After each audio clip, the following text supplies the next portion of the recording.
Hey, I'm Mark, and today I'm gonna do some maintenance on my old G2 golf cart that I turned into a sawmill.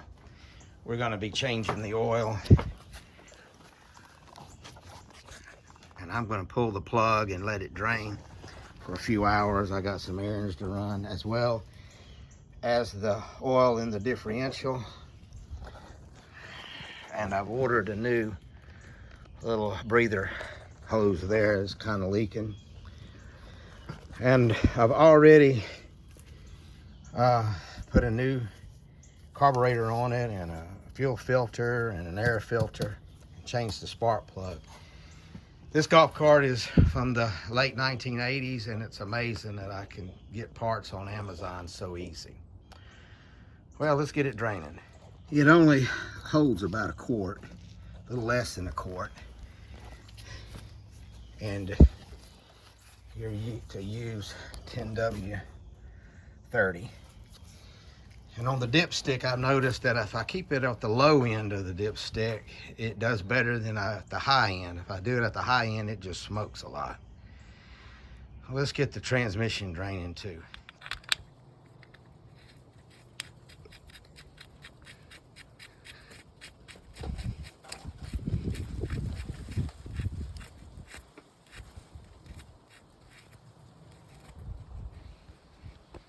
And we'll get that tightened up, and we're ready to put the oil in the engine and in the differential. We're also going to be replacing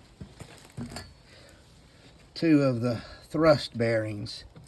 I have to replace them every few years. Well, it's been a day, early morning. I'm using full synthetic, high mileage oil. I'm going to put almost all of it in there, and then we'll check the dipstick real quick. I found that it's best to stay a little bit on the low side. Yeah, I'm already about halfway up my stick, so I'm not going to put any more in. We'll leave it at that. I'll just keep this handy. I check the oil every day before I use it. Next, we'll do the differential.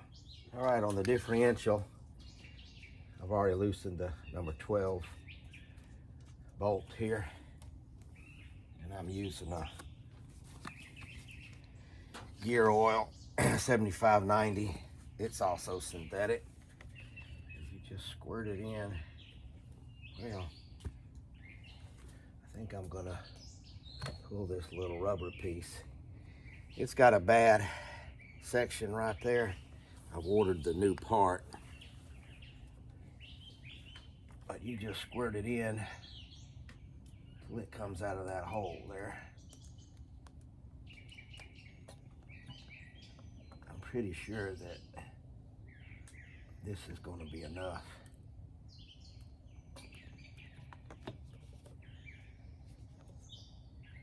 I do this about once a year, and there it comes. So I used a little more than half.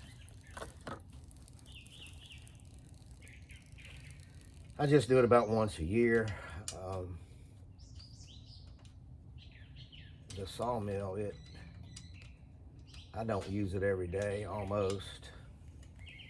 And when I do use it,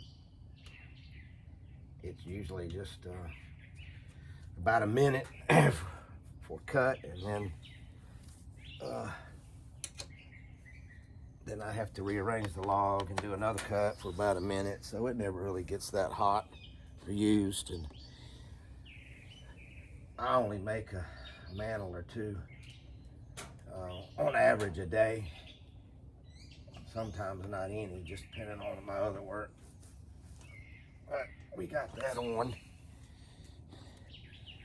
and